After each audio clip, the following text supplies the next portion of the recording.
Good evening, everyone. Welcome back to another episode. Tonight, I wanted to discuss the episode of Black Mirror, USS Callister Into Infinity. This is also going to be full of spoilers, so keep that in mind.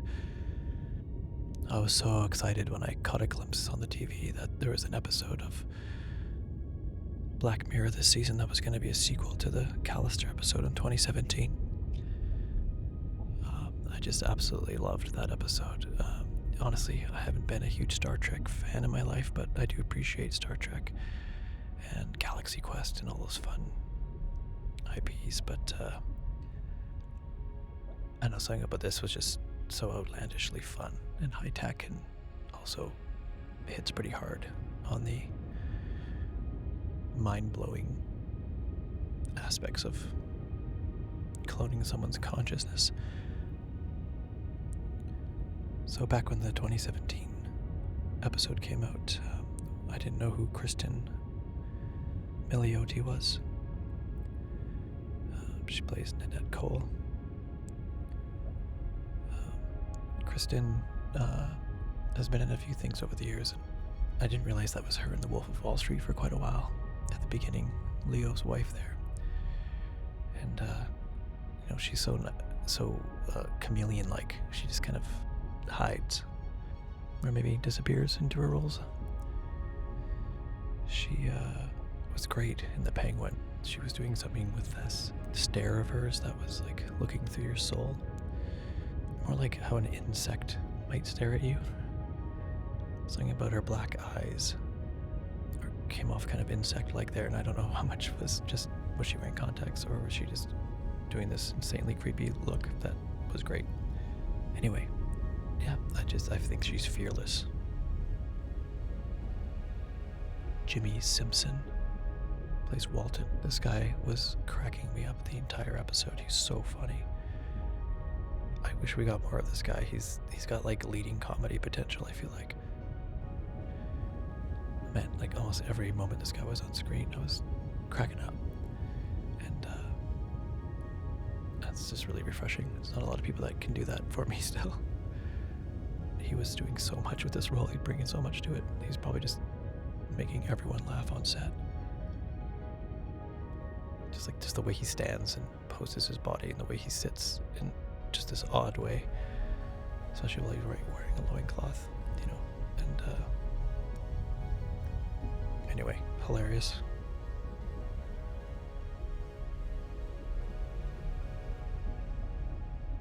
Jesse Plemons, I thought it was great seeing him in this role again, and how it was like a different version of him. It made me think of like Avengers Endgame.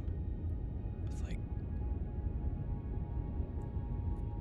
I don't know, going back in time in a different version of the villain, an earlier version of the villain. Like, it's just interesting. And it was neat too, because I know Jesse Plemons he got a bit bigger. He put on some weight for whatever reason. And he was a bit bigger in the first episode of the Callister in 2017, and then he put more weight on, and now he's lost it all, and he's pretty thin again. And it just like works so well for the younger version of himself role that he's playing in the next episode here.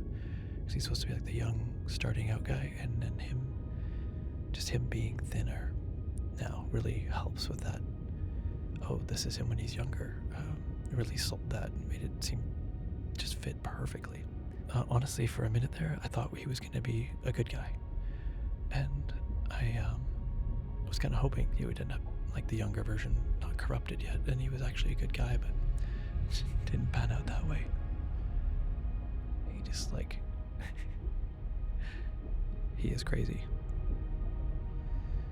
I'm not going to talk about everyone else in the cast. They were all solid. No complaints there. Everyone was great. Production of this was great too. The writing in particular stands out here because it was so perfect, I thought, for a sequel. It was a tight script, and it like moved along really good. It was like the pacing of this, the flow was great. So all the way through, I just didn't want it to end. It was one of those things. I was just having so much fun with it. felt like I couldn't guess where it was going. Like I was trying to guess, and then it wouldn't go that way. Okay, so the moment when Nanette in the real world is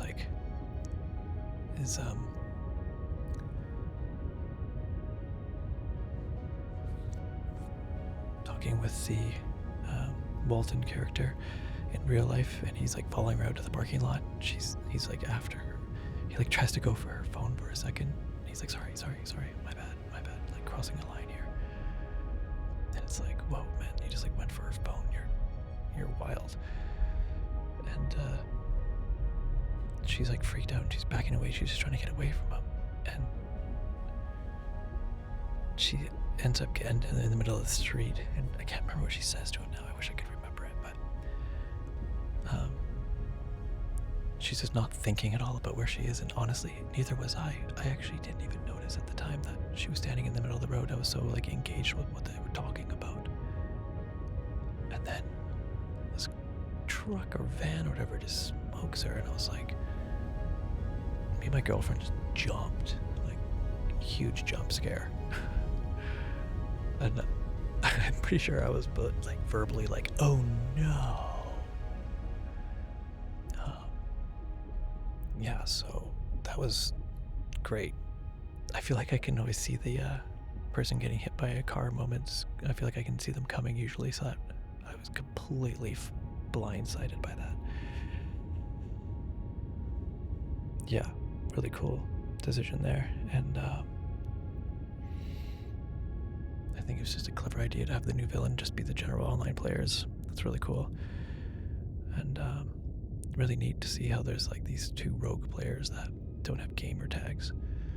I kind of almost wish they didn't even have a tag at all. Like above them it still said no gamer tag, but it would have been kind of neat if there was just nothing. Fully rogue players. You know, that'd almost look more suspect if there wasn't even a gamer tag. Also, thought it was quite clever how in the middle of the Dyson sphere situation going on there, I know it wasn't an actual Dyson sphere, but the circling contact spheres. And in the middle was the buddy's house, and he just lived there on his street that he created, I guess. Or was it always just like that? But it was neat. It was clever. I liked how the sky was just insane to look at, seeing these big rings spiraling and stuff. That was really cool looking.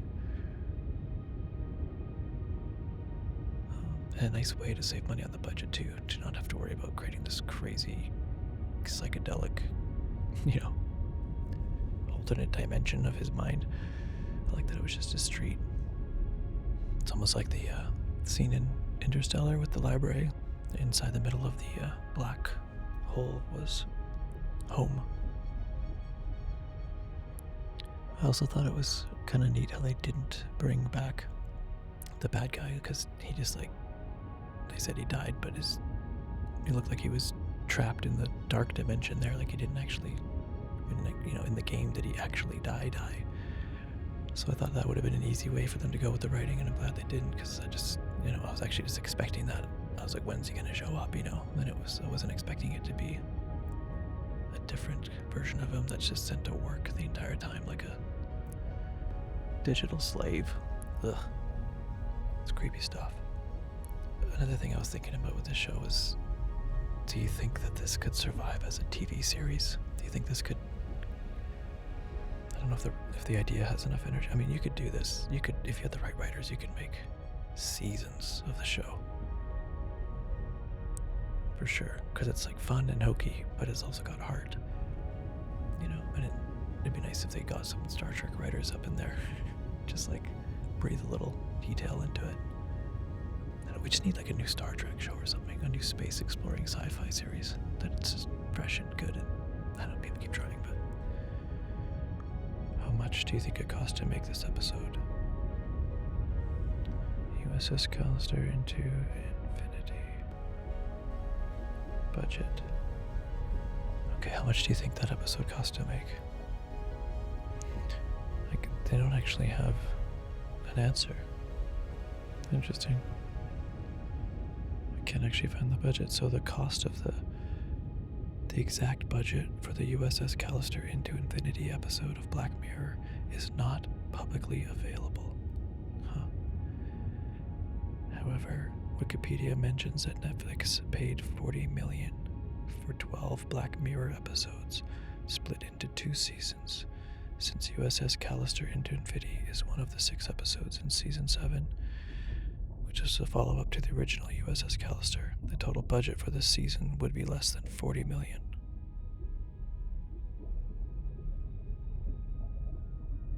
Right, so it'd be like $20 million for that 6 episodes, but who knows how they divvied up the money.